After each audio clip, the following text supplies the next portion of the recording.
කමල සුරාජ්ව බලා ගන්න. මම එළියට යන වෙද්දි හවස් වෙයි. පරිස්සමින් ගිහින් එන්න. මම බලා ගන්න.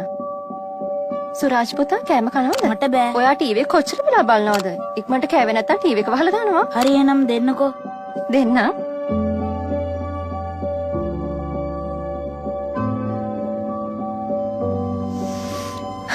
ආවද නෝනෝය?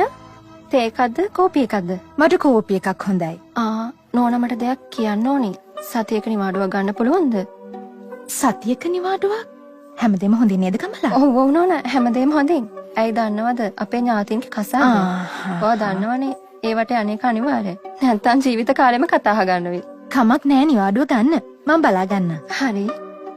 සුරාජ් පුතා කෑම දෙන්නද? එපා. ඇයි? උදේ ඉඳන් මුකුත් කාලා එක රොටියක් හරි කන්න. එපා. රොටි එපා නම් ඔයාට මොනවද කන්න ඕන? මුකුත් ඕනේ නෑ. මුකුත් නෑ? එහෙම කරන්න බෑ. එක රොටියක් හරි කන්න ඕනි උදේ ඉඳන් මුකුත් කාලා නෑ. අනික මොනවද ෆෝන් එකේ බලන්නේ? ඔක දෙන්න මෙහාට. කො මෙහාට දෙන්න.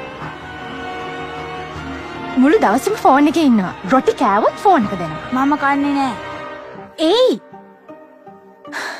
මේ පොයම් එක බලන්නකෝ. අනේ ඔක කියන්නකෝ. කියන දේ අහන්න ළමයෝ. මේ බලන්නකෝ. සුරාජ්.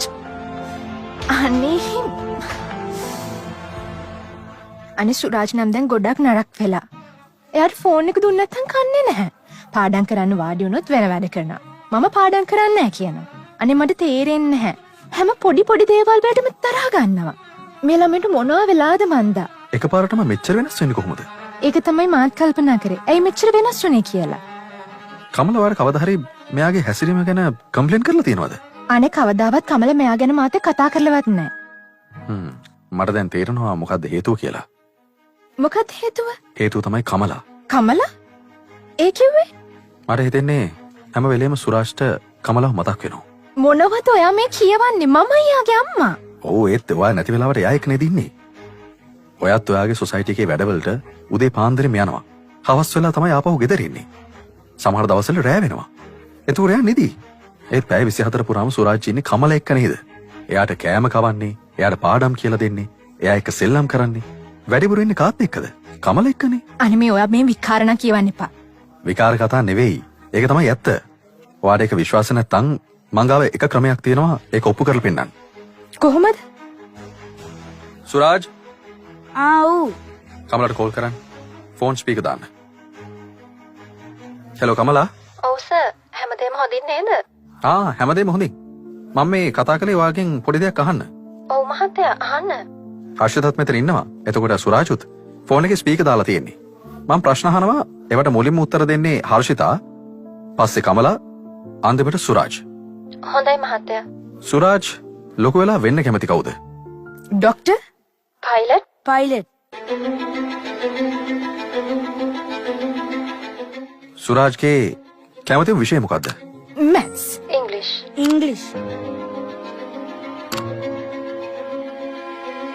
සුරාජ්ගේ හොඳම යාළුවා කවුද? 100%ක්ම රාහුල්. කේසව්. හරි කමලා. thank you. සුරාජ් යන්න සෙල්ලම් කරන්න. වරද වාගේ විතරක් නෙවෙයි. මගේත්. අපි අපේ වැඩත් එක්ක බිසි වෙලා අපේ දරුවා ගැනවත් හොයන්නවත් වෙලාවක් නැහැ. ඒක තමයි හේතුව. අපිට අපේ දරුවා ගැන අවධානය දෙන්න බෑ. අපිට අපේ දරුවත් එක්ක හොඳ බැඳීමක් ඇති කරගන්න බෑ. ඉතින් එයා අපි කියන දේ අහයිද? එයා අහන්නේ එයත් එක්කම පැය 24ම ඉන්න කෙනා කියන දේ. ඉතින් එයා හෙට ලොකු වෙලා අපිව අපේ ගෙදරින් එළියට දැම්මොත් ඒක ගැන පුදුම වෙන්න දෙයක් නැහැ.